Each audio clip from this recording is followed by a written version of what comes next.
What's really important is working with the alcohol retailers. That's absolutely mission critical. That tends to be probably the last thing on people's list because it also is one of the most daunting and challenging. And you're thinking, oh my gosh, I'm going to walk in there and they're going to throw me out like an old Western scene or something, throw you out of the swinging doors. But it really doesn't happen that way.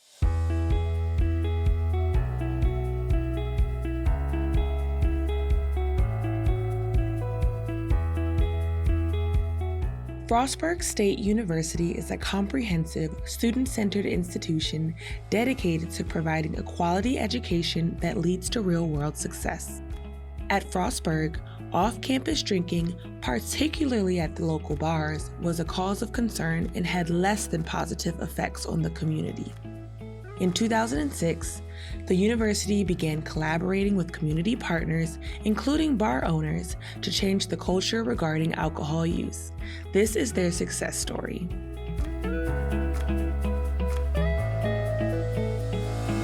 Frostburg State University, like many institutions of higher education across the country, really were coming out of the 90s and into the early 2000s. We're experiencing high rates of college drinking, which often resulted in lots of harms to students.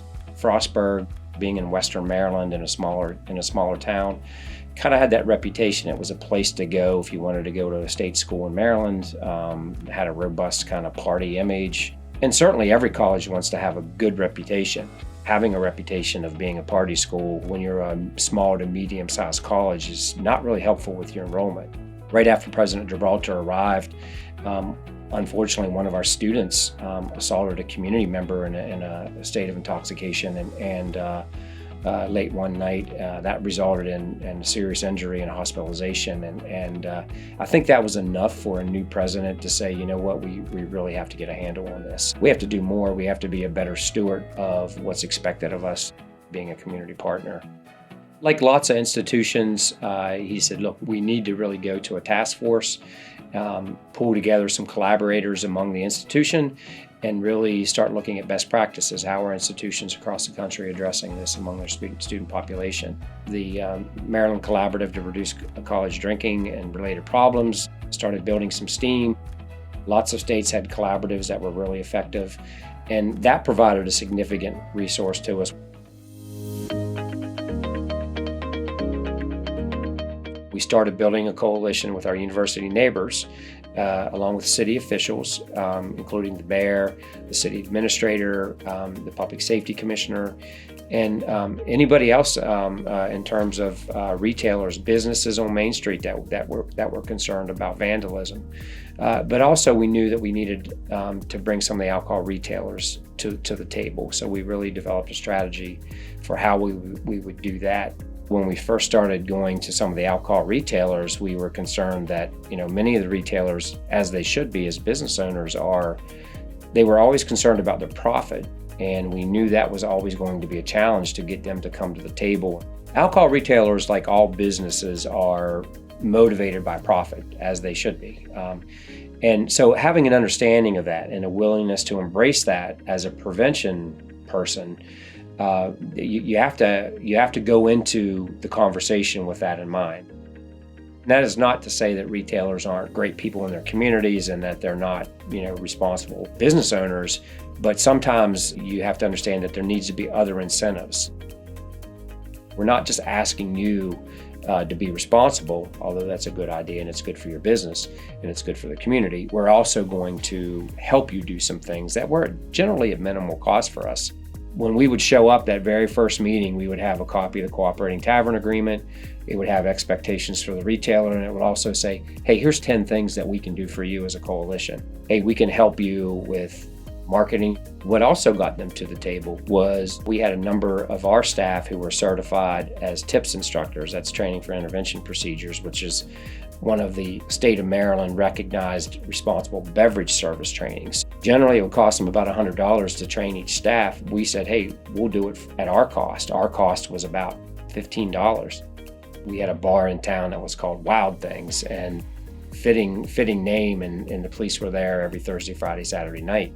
we'll work with you on developing a business model. If you want to get out of this business of serving students and serving underage people and still make a profit, we're willing to work with you and help connect you. So I think that was helpful as well. I mentioned the Wild Things bar. It's changed names, it's rebranded, and it's a very successful restaurant. It's probably one of the top 2 successful restaurants now, and still has a really nice bar in it. But it doesn't cater to the student business. And I think once the owner, got some assistance with his business plan, he realized that, a model of trying to sell alcohol to college students is not sustainable long term. And he really had to look at what the long-term sustainability of his business was.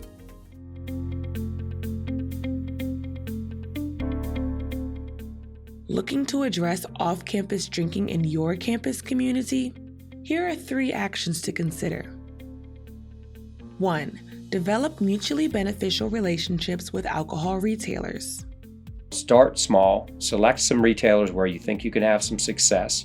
So maybe not pick the retailer that's being the most problematic. Don't pick them first. Go to another retailer that maybe wants to work with you so that you're now starting to build a bit of a reputation. We didn't see the retailers as nails and we were the hammer. That was not the case at all. We really wanted to develop relationships, not just saying, hey, why don't you be responsible? We were able to say, here's what we can do for you. We can do these things for you. And we want to be a partner with you. But we also weren't hiding the fact that we were funding compliance checks and we were doing those things as well, because obviously transparency was really important in order to build trust. Your objective is student and community safety, and here's how we can collaborate and work together on that. 2. Build relationships with face-to-face interactions. An email is not going to work. It's a cold call, definitely not going to work. You got to show up and you got to be persistent. I know a number of times I went to the same retailer or the same bar. People thought maybe I was a regular. I was going in, but eventually you make the contact and you get to do a return visit, and maybe you do actually have the meeting the next time. So it does take a little bit of work, but the fruits of your labor are going to be there because you are developing these relationships. It's not as daunting as you think it is if you're willing to make those individual connections, if you're willing to be persistent and keep going after it, and you're willing to do the follow-up that it requires. And lastly, seek out funding to support your initiatives. Resources, particularly financial resources, did help us build steam at the time, and I would really encourage that as a best practice and strategy for other institutions of higher ed to pursue. Most college campuses kind of low budget this. I've never ran into a prevention office that says, wow, we have too much money. So I think that this is an area that maybe is underfunded. Those prevention dollars and those grant dollars, they do what they're intended to do. They help you build coalition, they help you build partnership. They're not designed to be there forever. We're able to continue to fund those resources the best we can and continue to develop strategies based on best practices that fit Frostburg, the community, and the institution. The Maryland Collaborative's A Guide to Best Practices provides a detailed description of evidence-based strategies and the research behind them. If you would like more information on identifying and implementing evidence-based strategies, access A Guide to Best Practices at marylandcollaborative.org. You can find more of our Alcohol Action Minutes series and other helpful resources on our website, marylandcollaborative.org. Also, be sure to follow us on Twitter and Instagram at Maryland Collab. Thanks for watching.